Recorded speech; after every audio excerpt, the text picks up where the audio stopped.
Hi, welcome back, dearies, to Sinfully Desilicious with this month's theme of homemade sauces. My earlier posts were tomato ketchup, barbecue sauce, nachos cheese sauce, and instant salsa. Now, next comes the mother of all cold sauces, mayonnaise. What's interesting about this recipe is it's absolutely zero cooking. Yes, it's a no cooking recipe. It's super easy recipe, can be prepared maximum in couple of minutes. What's more exciting about this post is it consists of 6 different mayos with and without egg, which all can be made in a jiffy. I made vegan mayos with plant extract milk like soy and another with Aquafaba. Apart from these 3 mayos, I prepared 3 variations, namely barbecue mayo, Indianised Tartar sauce and green mayo. What is Aquafaba? Aqua means water, faba means the faba beans. It's a water obtained from cooking faba beans or chickpeas. This water is then reduced to get a thick gelatinous consistency resembling an egg white. It provides a protein content to emulsify with oil. Refrigerate this reduced aquafaba for minimum 30 minutes to 1 hour, or you can freeze it for 30 minutes. You can blend your mayo with different kitchen appliances like food processor, hand mixer, a stationary blender or an emulsion blender. Here I've used a stick or an emulsion blender, which is so handy and give quick and best results. But make sure that use only the jars provided along with it. Don't use a wider or larger jar, it will not give the desired result while emulsifying. Blender head has to fit tightly into the jar you mix, enabling the emulsion of fat and egg to perfect. If you don't have one, use a measuring beaker which fits the blender perfectly.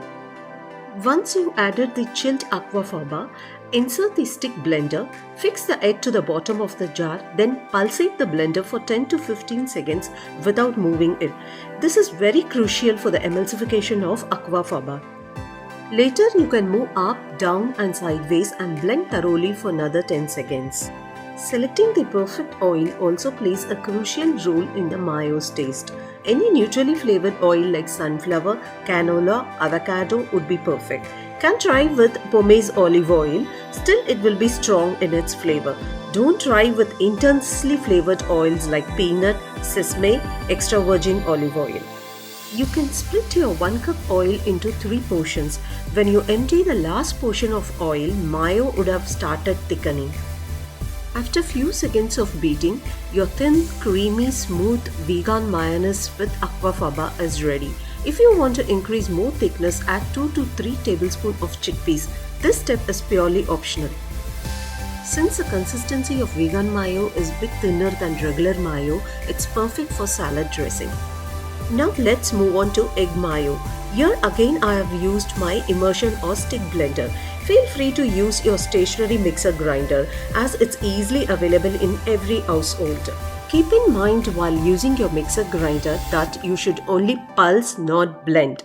Blending will produce too much heat from the motor, which ultimately breaks your mayo. Divide your chilled oil into 3 portions and only pulse 4 to 5 times for each portion. Once thickened, immediately stop pulsating. Most importantly, chill your ingredients, especially your protein, say it egg, aquafaba or soya milk, along with your oil.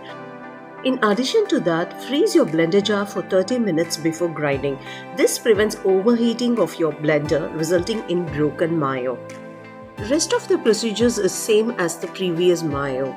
Inserting the stick blender, fixing the head to the bottom of the jar with eggs covered in it, then pulsating without moving. Later moving it in all directions. Finally adding the oil in portions and blending it consistently, resulting in a thick, creamy, smooth mayonnaise. Store your thick, creamy, smooth mayonnaise with egg in an airtight container in the refrigerator for a week or 2, depending on the quality of egg you choose. But do not freeze the mayonnaise as the emulsion tends to break when you thaw. If you're not convinced using raw eggs with the fear of salmonella, you can buy pasteurized egg in the place of raw eggs. If it's a challenge for you to get pasteurized eggs from store, don't give up. Try my 2 vegan versions which I prepared with aquafaba and plant extract milk. Now let's move on to vegan mayo with soy milk. Here I have used unsweetened soya milk which produces amazing results. Regular sweetened soya milk doesn't give the desired results. I haven't tried with other plant extracts like almond or cashew milk. Let me try in future and will update the result in our website. If you're a lactose intolerant, this is the best recipe to get your mayo with excellent results. This recipe is a bliss not only for vegans but also for vegetarians and for the people who are skeptical to consume raw eggs for the fear of salmonella. If you are not a vegan, don't bother to buy any plant extract milks. Feel free to use any of your full-fat dairy milk in the place of soya milk and you'll get the same amazing result. Here in this recipe, I have used stationary blender, that is a mixer grinder, in the place of immersion blender. You must also have noticed that I only pulsated the ingredients and I didn't blend. So do not forget the thumb rule. Only pulse, do not blend, and also chill your ingredients including your blending jar. If you cannot chill, freeze it for at least 30 minutes. If you don't want to take the strain of making Aquafaba or to buy any store-bought canned chickpeas which has the ready-made Aquafaba, this is an alternative for the vegan version which results in a thick gel-like consistency. Like any other vegan mayo, store life will be 2 weeks maximum. Enjoy your 3 different mayo with 3 different proteins and 3 different texture. Mayo is so resourceful sauce that it will adapt any ingredient and transform into a completely new avatar. You name it, Mayo does it. You create your own version of mayo by incorporating different spices, flavoring agents, condiments, pickled veggies, mixed herbs. Here I made 3 different variations with my available ingredients at kitchen. First was the barbecue mayo, which I prepared by adding my homemade barbecue sauce. Increase or decrease the barbecue sauce how intense you prefer yours. Next comes the Indianised Tartar sauce. Traditionally, tartar sauces are made with pickled veggies. I made my instant version as I am not a big fan of pickled veggies. Here I soak the finely chopped onion, cucumber, coriander leaves in vinegar and salt and let it rest in the refrigerator for a while. This method is so handy and instant, especially if you do not have any pickled veggies in your kitchen counter.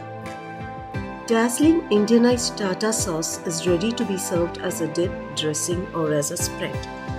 Finally comes the green mayo. As the name refers, I added fresh green herbs spiced up with ginger, green chilies and spice powders. You can try with fresh or dry herbs of your choice. Feel free to adjust spices according to your requirements. Add a tablespoon of water to grind it into a thick coarse paste. If you want your paste to be smooth, increase the water, but be cautious, it will become a bit runny. Add the ground paste according to your requirements to half a cup of mayo. Drain the juice from the paste and add only the pulp if you want to keep your mayo consistency thick.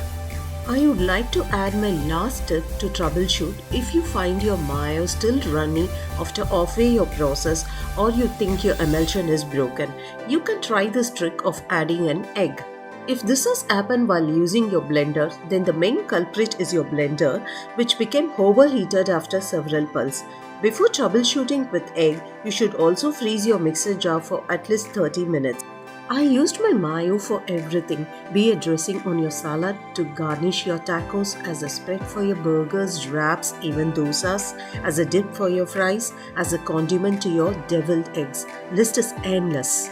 For more such interesting recipes, visit Sinfully Desilicious. When I discovered cooking, I discovered myself. So can you.